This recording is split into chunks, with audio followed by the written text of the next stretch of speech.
वो बस ये देखना चाहता था कि उसकी गर्लफ्रेंड किससे वीडियो कॉल कर रही है। उसने चुपचाप अपने मोबाइल से दर्पण में दिख रही छवि की फोटो खींच ली, लेकिन जब उसने फोटो झूम करके देखी तो उसके होश उड़ गए। उस कॉल में जो आदमी था वो और कोई नहीं, उसका अपना भाई ब्रूस था। उसी वक्त ब्रूस का फोन आ गया। उसने फोन पर बीमार होने का बहाना बनाया और सैम से कहा कि वो उसके बदले काम पर चला जाए। सैम समझ गया कि ब्रूस अब सीधे उसी के घर आ रहा है। उसने फैसला किया कि अब वो भी थोड़ा खेल खेलेगा। जब लड़की ने सुना कि सैम नाइट शिफ्ट पर जा रहा है तो उसने उदास होने का नाटक किया और कहा कि फिर उसे अकेले ही ऑफिस जाना पड़ेगा। लेकिन सैम थोड़ी देर बाद चुपचाप बाहर निकला और फिर अचानक वापस आकर दरवाजा खोला। सामने ब्रूस खड़ा था। दोनों मिले और टाइम बिताने की तैयारी करने लगे। तभी डोरबेल बजी। दोनों चौंक गए। उन्हें लगा शायद सैम लौट आया है। लड़की ने ब्रूस को जल्दी से अंदर छिपा दिया और खुद दरवाजा खोलने गई। दरवाजे पर एक आदमी खड़ा था जिसने काला चश्मा पहना हुआ था। लड़की ने उससे पूछा, आप कौन हैं? उस आदमी ने कहा, मैं सैम का साथी हूँ, मुझे उसे एक डिलीवरी देनी है। जब लड़की ने देखा कि उसके पास पैसों से भरा एक बॉक्स है तो वो चौंक गई और फौरन बोली, मैं सैम की गर्लफ्रेंड हूँ, आप मुझे ही दे दीजिए। लेकिन उस आदमी ने कहा कि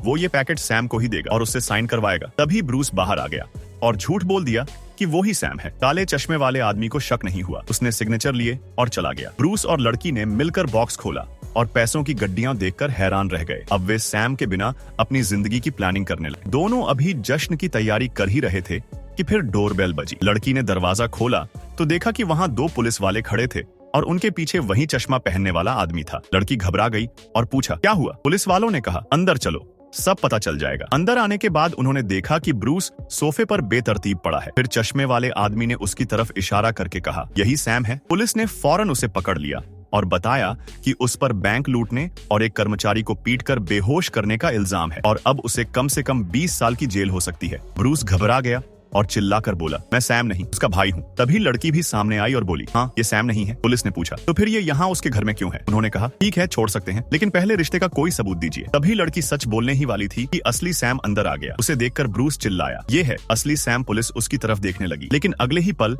सैम ने मुस्कुराकर सबको हैरान कर दिया। उसने पुलिस से हाथ मिलाया और सारी सच्चाई सामने आई। असल में ये सब एक प्लान था। वो तीनों लोग, चश्मे वाला आदमी, पुलिस वाले और खुद सैम, सब एक एक्टिंग कर रहे थे।